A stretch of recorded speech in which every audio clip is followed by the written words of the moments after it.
함께해서 즐거운 창현이네 도시락. 네, 창현이네 도시락 꿀잼 과학 오랜만에 인사드리겠습니다. 인사하실까요? 안녕하세요. 지금 올해부터 2학년 생명과학 1을 맡게 된 이지훈입니다. 반갑습니다. 네, 반갑습니다. 저희가 언제 마지막으로 했었죠? 작년 겨울이었던 것 같습니다. 작년 겨울이. 근데 바로 주제로 들어가면 뭐 사실 눈 뜨면 이 기사부터 보잖아요. 코로나. 네, 그렇죠? 코로나19에 대한 그 모든 관심이 사실 거기에 가 있는데 저희가 이 코로나19 처음 한국에서 발병을 했을 때 저희가 이걸 하기로 이제 계획을 세웠었잖아요. 코로나19에 대해서 우리가 공부를 좀 꿀잼 과학을 하자.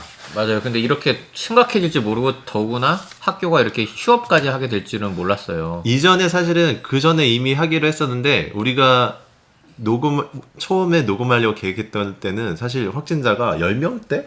그랬었어요. 30명이 안 됐었어요. 네, 그렇게 됐는데 방학이 지나고 이제 대구 경북 지역의 신천지 분들 중심으로 너무 커져가지고 확산되면서 저희가 이제 녹음이 좀 늦어지게 되었습니다. 그것 때문에 늦어진 건 아닌 것 같고요.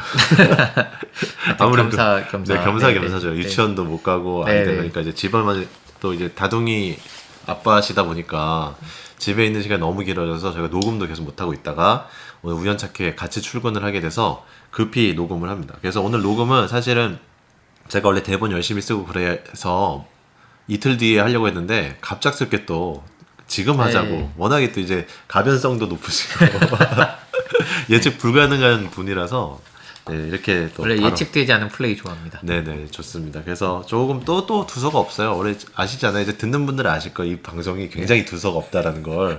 그래서 오늘은 바이러스.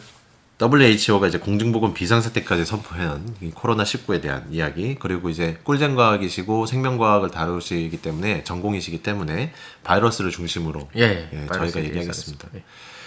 시작하시죠. 네, 알겠습니다. 자, 특히 이제 2학년 생명과학 1을 저하고 이제 같이 이제 공부할 친구들이 좀 더 잘 들어주시면 좋을 것 같아요. 왜냐면 우리가 지금 휴업하고 원래는 저희가 이제 지금 원래 학기 중이어야 되는데 지금 휴업 중이잖아요. 계약 연기장이잖아요. 네. 근데 원래 지금쯤 진도를 나갔어야 되는 부분인데 생명과학 1 초반에 나오는 이제 바이러스 파트가 있어요. 그런데 거기에 대한 얘기를 좀 하겠습니다. 네, 저희가 오늘 할 내용이 여러분이 뭐 뉴스를 많이 보시거나 커뮤니티 같은 데 보시면은 그런 얘기 많잖아요. 뭐 종교 얘기도 있고 지방정부에 대한 얘기도 있고 질본에 대한 이런 얘기인데 그건 이제 너무나 많은 정보고 사실 우리가 거의 준 전문가가 되었다. 좀만 관심을 가지면. 그래서 저희는 그 교과과정 속으로 들어가서 결국 바이러스에 대한 얘기를 하면서 지금 이 코로나19에 대한 얘기를 같이 좀 해보도록 하죠. 네, 그렇게 하겠습니다. 네. 자, 이제 바이러스에 대한 얘기를 좀 하겠습니다. 네. 자, 이 바이러스는 우리 도시락집이 이게 생물일까요? 아니면 무생물일까요? 바이러스는 무생물이라고 봐야 되지 않나요? 자, 이게 그럼 무생물이라고 생각한 이유가 뭐죠? 그것까지 제가 잘 모릅니다. 이게 아주 이제 재미난 질문인데요. 어떤 사람은 이제 바이러스를 생물로 생각하는 사람도 있는데요. 네. 생명과학 1에서는 제가 일단 그 생명과학 1 수준으로만 말씀드리면 얘는 생물과 무생물의 중간적 존재로 얘기를 합니다. 중간적 존재. 예, 생물도 아니고 무생물도 아니에요. 그 이유는 생물의 특성, 생물적 특성과 무생물적 특성을 둘 다 갖고 있기 때문이죠. 이 바이러스가 가지고 있는 중요한 무생물적 특성이 있습니다. 자, 바로 뭐냐면 모든 생물체를 구성하고 있는 기본 단위가 있어요. 네. 바로 셀입니다. 세포. 예, 세포로 되어 있어요. 네. 세포로 되어 있어야 되는데 바이러스는 세포의 구조를 가지고 있지 않습니다. 아, 그렇습니까? 예, 바이러스는요 굉장히 간단한 구조를 갖고 있어요. 굉장히 간단합니다. 여러분들 혹시 아마 사탕 먹어본 적 있죠? 네, 사탕은 다 드셔보셨겠죠? 그렇죠. 사탕 안 먹어본 사람 없을 거예요. 네. 이 사탕 같다고 생각하시면 좋아요. 무슨 말이냐면 네. 사탕을 먹을 때 껍데기 벗기고 그 안에 사탕 있죠? 네네. 바이러스의 구조가 그거랑 비슷해요. 바깥쪽에 단백질 껍질 갖고 있고요. 그 안에 알맹이 핵산, DNA 또는 RNA겠죠? 핵산은 네네. 그렇죠? 예, 요게 다예요. 그러니까 그게 다다? 네. 그러면은 저는 이제 생명공학에 대해서 잘 모르고 생명과학에 대해서 잘 모르기 때문에 들으시는 분들의 입장에서 이제 얘기를 할 수 있을 것 같아요. 네. 사람의 몸을 아프게 하는 것이 이제 지금 워낙에 바이러스가 많이 도니까 바이러스라고 하나죠. 네. 병원체. 그럼 지금 뭐 사탕에 비유하신 게 있는데 네. 세균이란 것도 있잖아요. 그렇죠. 그럼 이제 바이러스와 세균을 좀 구분해 볼까요? 네, 구분을 해주시면 네, 좋을 것 이거는 이제 사실 1학년 때 수업을 좀 잘 들으신 분들은요, 제가 수업 때 살짝 언급을 했을 거예요. 바이러스는 아까 지금 말씀드린 일단 바이러스랑 세균을 비교했을 때 세균은 생물입니다. 원핵 생물이죠. 원핵 생물이고 세균은 원핵 생물이다. 핵이 네, 하나 네. 있는 생물이다. 아니에요. 네. 아니에요. 핵이- 저것처럼 생각할 수 있다고요. 그렇게 네, 설명을 네. 하시면. 원핵 생물이란 말이 원래 그게 용어고요. 네네. 원핵 생물은 핵이 없는 생물입니다. 원을 이런 뜻이 아니라는 거죠. 네네. 알겠습니다. 네, 원핵 생물은 핵이 없는 생물. 네, 핵이 없는 생물이고 그걸 반대되는 게 진핵 생물이죠. 그러니까 인간은 진핵 생물입니다. 그럼 원자가 무슨 원자인 거야? 저도 한자라 그것까진 몰라요. 근데 이게 한자라서 저도 그건 몰라요. 한자라서 한자 원자가 그런 게 있나? 잘 모르겠어요. 저 한자 급수 3급인데요. 그래요? 하여튼 원핵 생물인데요. 네, 저는 그것까지 몰라요. 그렇군요. 그런데요. 그 영어로는 아는데 한글로 이거 뭐지? 그 한자는 모르겠네요, 제가. 하여튼 이 원핵 생물이 바로 네. 얘가 바로 세균입니다. 음. 원핵 생물이. 그래서 얘는 마찬가지로 세포의 구조를 갖고 있어요. 그래서 세포의 구조를 갖고 있다는 얘기는 세포라면 당연히 갖고 있어야 되는 세포 소기관 음. 그것들을 갖고 있는 거죠. 핵도 있고 핵은 없지만 그렇죠. DNA는 당연히 갖고 있고. 근데 바이러스는 아까 말씀드렸듯이 뭐가 있다 그랬죠, 제가? 핵산만 갖고 있다 그랬죠. 네네. 그러니까 얘는 세포 속기관이 없어요. 세포의 구조가 아니에요. 그러니까 스스로 물질들을 만들어낼 수가 없어요. 세균은 가능한데. 그쵸. 그러니까 세균은 그러니까 쉽게 말해서 어떤 이런 예를 들어 우리 지금 여기 탁자 같은데 여기 세균이 있겠죠? 네. 얘는 혼자 살 수 있어요. 음. 바이러스는 혼자서는 살 수가 없어요. 혼자 살 수 없다는 얘기는 숙주가 필요하다는 얘기입니까? 반드시 숙주가 있어야 되죠. 숙주 없으면요, 그냥 네. 돌멩이나 마찬가지예요. 아무런 물질들을 만들어낼 수 없어. 즉 물질 대사를 할 수 없기 때문이죠. 네, 이게 중요한 바이러스의 무생물적 특성입니다. 지금 제가 두 가지 말씀드린 거예요. 그러니까 네. 바이러스의 무생물적 특성이 두 가지인데 첫 번째 세포로 되어 있지 않다. 그다음 두 번째 세포로 되어 있지 않기 때문에 바로 물질 대사를 스스로 할 수 없는 거예요. 이게 지금 교육부와 과정에 교육청에서도 네. 지금 이제 권장하고 있는 이게 권장 학습 방법이죠. 저희가 지금 하고 있는 게 그죠? 집에서 공부하는 시간에 혼자 있는 시간에. 그런가요? 네네. 저희는 지금 그렇게 따라가고 있는 거예요. 그런가요? 참교사라고 할 수 있고. 예. 네. 그 하나 더 제가 네. 더 붙여보면 코로나19라고 이제 명명이 된 그 바이러스도 있고 과거에 요 바로 전으로 돌아간 메르스가 있었고요. 네. 기억나시죠? 네. 그다음에 그 전에 또 2010 사스가 있었고요. 사스 있었죠. 네. 다 있지 않았습니까? 네네. 이것들이 다 바이러스죠. 바이러스성이었단 말이죠, 그죠? 네. 메르스 영어로 여기서 또 제가 영어로 할까요? 저는 잘 영어는 몰라요, 저. 네. 메르스는 이제 미들 이스트 레스피레토리 신드롬이라고 해가지고 그야말로 중동호흡 네. 증후군이고 사스는 이제 시비어 어큐트라고 해서 굉장히 심각한 그러니까 중증 급성 호흡 질환 그 신드롬이었잖아요. 중증 과호흡 증후군인가? 그렇죠, 그렇죠. 네. 그러니까 요 모든 게 사실은 코로나 바이러스라고 하던데 맞습니까? 네, 맞아요. 그럼 코로나 바이러스는 뭐냐는 거죠? 그러니까 바이러스 중에서 이 코로나 바이러스가 특히 공통적인 게 있는데요. 네. 제가 아까 이제 설명을 드렸는데 그 그러니까 바이러스를 구분하는 그 원리 중에서 핵산의 종류에 따라서 구분하기가 해요. 보통. 네. 그런데 이제 DNA로 된 바이러스들이 있어요. 네. 또는 RNA로 된 바이러스들이 있어요. 음. DNA 바이러스들이 보통 이제 대표적인 게 이제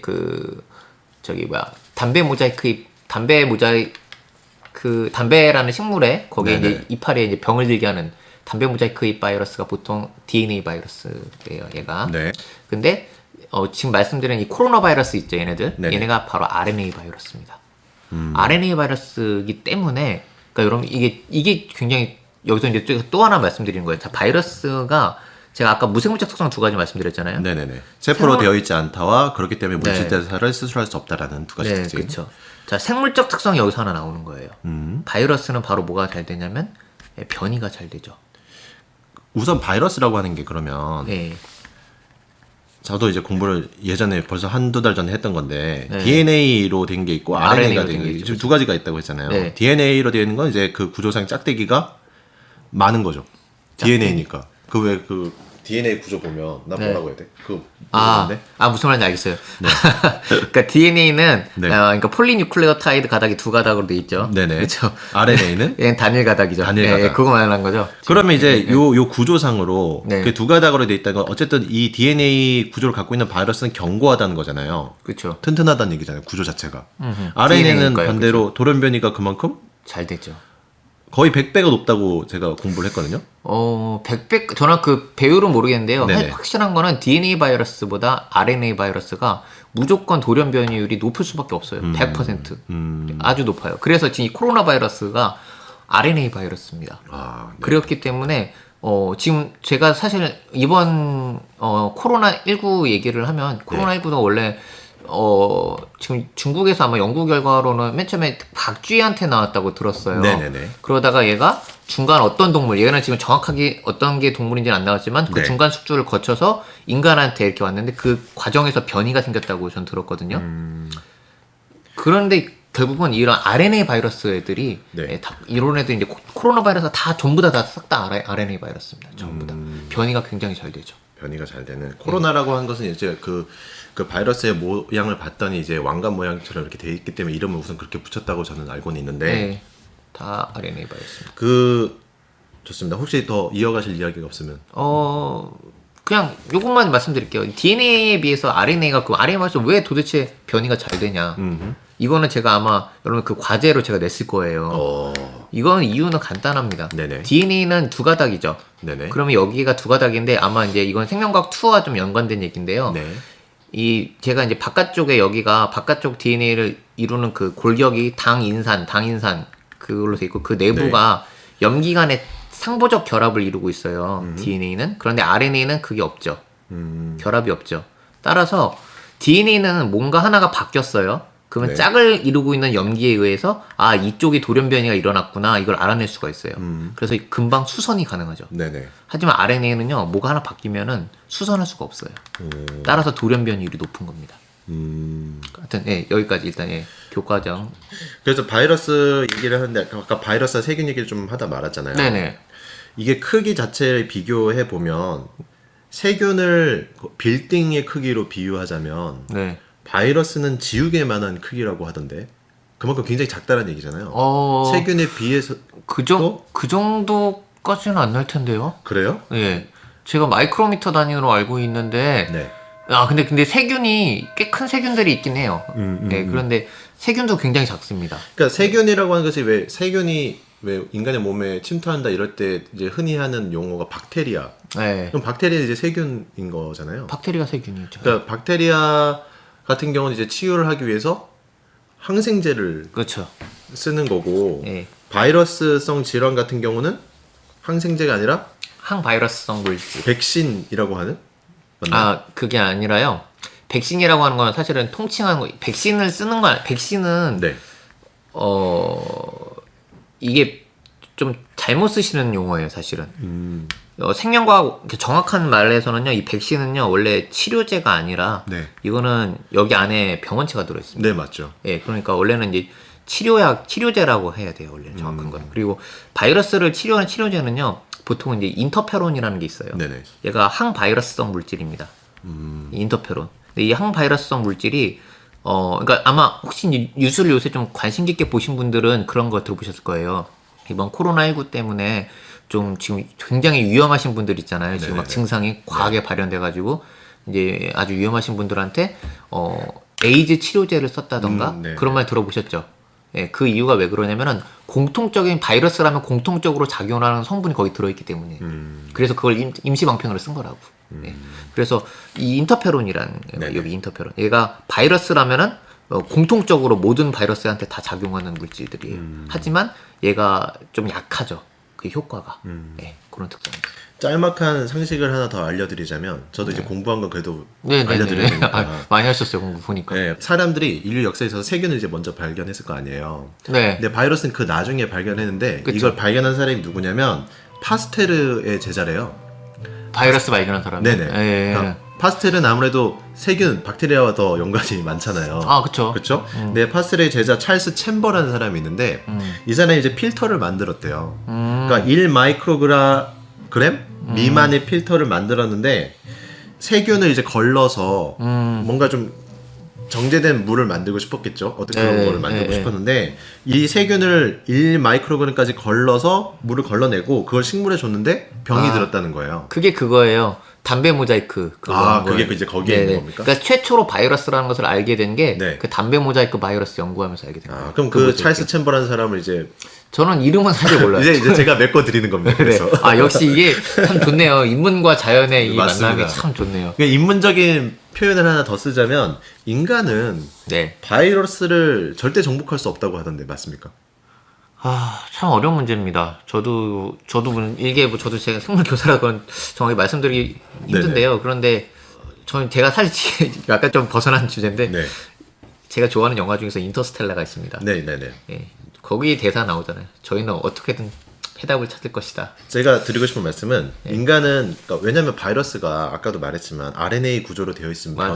변이가 너무 잘 돼요. 너무 돌연변이가 너무 심하기 때문에 이거를 항상 백신을 먼저 만드는 방법은 절대 없잖아요. 나오고 나서야 백신이 맞아요. 개발되는 거니까 예. 아마도 코로나19 같은 경우도 몇 개월 후면 이제 백신이 나오겠죠. 그렇죠. 하지만 또 돌연변이가 일어나고 몇 년 뒤에 또 다른 그러니까요. 전염병이 일어날 거란 말이에요.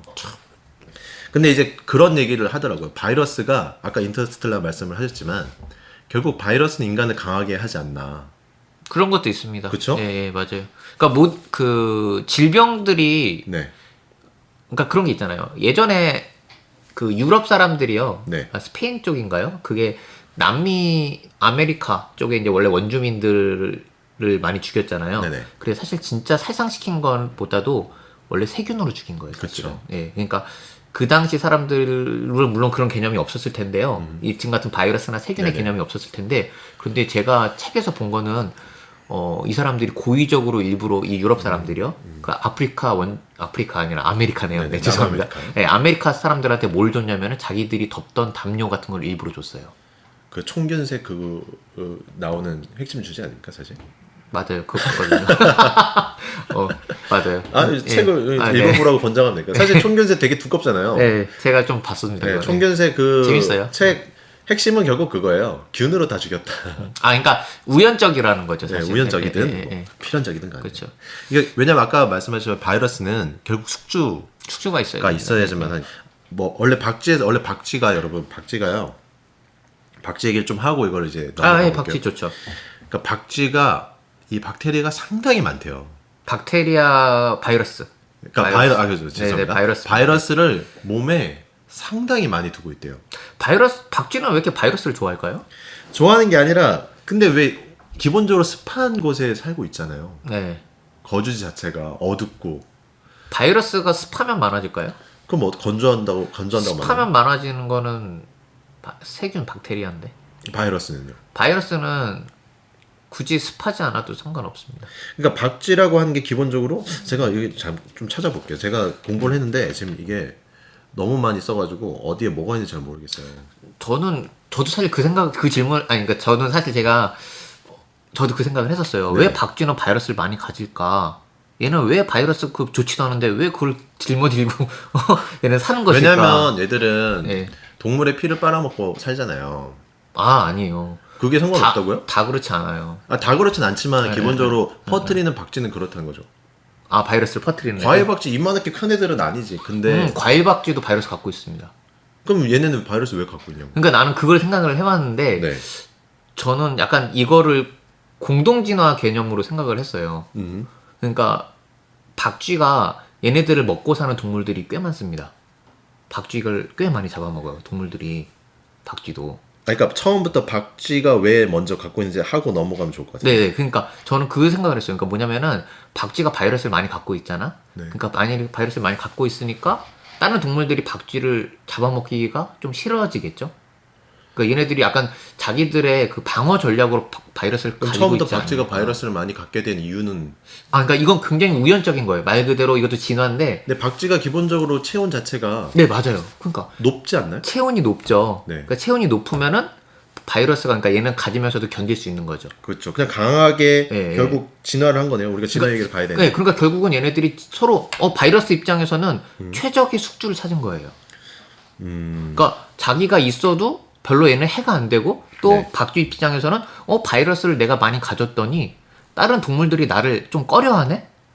그러니까 서로 공동 진화한 거죠. 이게. 저는 그 생각으로 사실 생각을 했는데 뭐 정답은 없으니까요. 그러니까 그런데 박쥐가 그렇게 바이러스를 많이 갖고 있는 상황에서 우리가 숙주 얘기를 좀 해보면 네. 박쥐를 잡아먹은 사양 고양이가 2차 매개체가 돼서 나온 게 사스거든요. 아, 네. 저는 그런 그리고 공부 많이 했어요. 박쥐가 이제 낙타 뭐 피를 그쵸, 빨아먹어서 그쵸. 그러면서 그게 메르스잖아요. 그 2차 매개체인 게 그게 메르스가 된 거고 박쥐가 문제네. 코로나 바이러스 같은 경우도 지금 나와 있는 게 박쥐로 시작해서 그러니까 첫 번째는 얘기가 뭐냐면 뱀이나 어쨌든 중간 2차 매개체가 있었을 것이다 라는 게 하나가 있고 두 번째 설은 이게 이제 천상가? 중국 사람들이 먹었다. 아, 그러니까 거기 무슨 시장인가 저도 그건 네네네네네. 기억이 안 나요. 하여튼 어떤 우한 쪽에 그 네네네. 시장에서 같이 야생동물 많이 있었다고 하니까요. 그쵸. 하여튼 그거는 지금 근데 하여튼 확실한 건 박쥐는 바이러스를 많이 갖고 있어요. 결국 박쥐는 바이러스에 잘 견디게 살아온 거잖아요. 네. 근데 저는 사실은 되게 약간 재밌는 기사를 그때 한번 읽어봤는데 그때 아마 제가 도시락지기님한테 네네네네네. 보여줬을 거예요. 제가 네. 영어로 된 기사인데 네네, 맞습니다. 뭐냐면 타임지 기사를 저한테 주시더라고요. 인간한테 인간 중에서 우리가 이제 나이 드는 사람 아니 나이 든 그 성인과 네네네. 아이를 비교했을 때 누가 이 코로나19 바이러스에 더 취약하냐 봤더니 네네네. 성인이 더 취약하다고 나오더라고요. 근데 이게 그 이유가 박쥐는 생각보다 그러니까 뭐냐면 면역이 아까 지금 약간 그런 게 있어요. 면역이 강하긴 한데 네. 얘가 너무 그렇게 과민하진 않다는 얘기예요. 박쥐가. 그러니까 네. 바이러스에 되게 민감하게 반응을 하면은 사실은 면역이란 게 재미나는 게 너무 과도하게 반응하면요. 오히려 해가 되거든요. 그래서 알러지 같은 것도 사실 비슷한 맞아요. 거예요. 네, 그 알러지가 대표적인 예예요. 그러니까 저 같은 경우도 꽃가루 같은 거 알러지가 있는데 알고 있죠. 네, 맞아요. 네. 그 송화가루, 소나무 꽃가루 되게 심한데 그게 그만 결국은 되면 맞아요. 고생하시죠. 면역 그 방어 체계가 너무 강한 거죠 어떻게 보면. 그렇죠. 그러니까 거기에 이제 네. 네. 그러니까 이 박쥐는요, 근데 적절하게 얘가 너무 그러니까 바이러스라는 거에 대해서만 한다면 얘가 바이러스에 되게 민감하지가 않은 거야. 그러니까 바이러스를 잘 데리고 사는 거죠. 쉽게 말해서. 그러니까 이게 전문 용어로 사이토카인 스톰. 아, 라고. 사이토카인도 공부했어요? 그럼요. 사이토카인 여러분 알아두시고 제가 많이 공부했는데 그러니까 박쥐가 바이러스에 잘 견디는 얘기는 면역력이 너무 뛰어나다기보다는 적절하게 뛰어나서 맞아요. 살아가는 거예요. 제가 그래서 아까 얘기하고 싶은 게 뭐였냐면은 인간이 바이러스 정복하진 못하더라도 결국 타협의 길을 걸어야 된다는 거거든요. 그쵸. 왜냐하면 바이러스도 인간이 죽거나 숙주가 죽으면 자신들도 끝나잖아요. 맞아요. 지금 좋은 얘기 하셨는데 네. 그래서 지금 저는 이 코로나19라 바이러스가 굉장히 잘 진화한 바이러스다라고 말하고 싶어요. 전이가 잘 된다고 보면. 네, 그러니까 막 어떤 사람들은 그 생각하잖아요. 예전에 그런 게 있었어요. 네. 저기 아프리카에서 있었던 그 출혈을 일으키는 바이러스가 있었는데 네네. 얘는 에볼라 바이러스였죠. 그죠? 근데 그 에볼라 바이러스는 사실 치사율은 높아요. 근데 얘는 우리 인간한테 굉장히 위협적이진 않아요. 왜 그러냐면 치사율이 높으니까 숙주를 다 죽이는 거예요. 자기도 죽으니까. 그렇죠. 숙주를 다 죽여버리는 바이러스는요.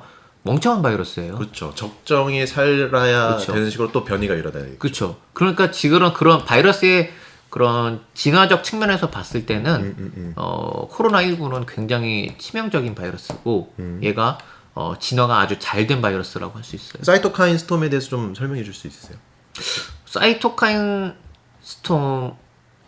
저는 사실 네네. 근데 사이토카인이란 거는 그러니까 제가 알지만 네네. 스톰은 잘 몰랐어요 저는. 그래요? 그럼 스톰을 빼볼까요? 예, 이 사이토카인이라는 물질은 원래 네.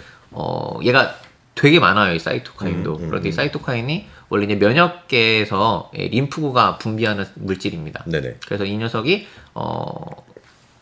이 사이토카인 중에서 얘가 하는 역할이 그 병원체 감염된 세포를 직접 죽일 수가 있어요. 직접 죽일 수도 있고 또는 어떤 사이토카인 같은 경우는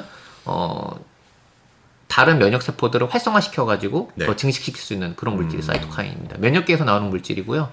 근데 얘는 생명과학 1에서는 다루지 않고 사실 이건 대학교 네네. 과정에 나오는 이게 물질이에요. 사이토카인 스톰을 좀 그냥 저희는 잘 모르니까 저도 잘 모르니까 짧게 얘기하면 스톰까지 붙인 이유가 뭐냐면 결국 면역력이 강한 젊은 층이 그러니까 면역력이 워낙 강하다 보니까 오히려 이런 바이러스에 더 아까도 얘기 나왔지만 민감하게 반응하는 네, 거. 민감하게 반응한다는 거죠. 알러지 반응 마냥. 그래서 네. 제가 여기서 드리고 싶은 말은 뭐냐면 요즘 우리 친구들이 그렇게 PC방을 잘 간대요.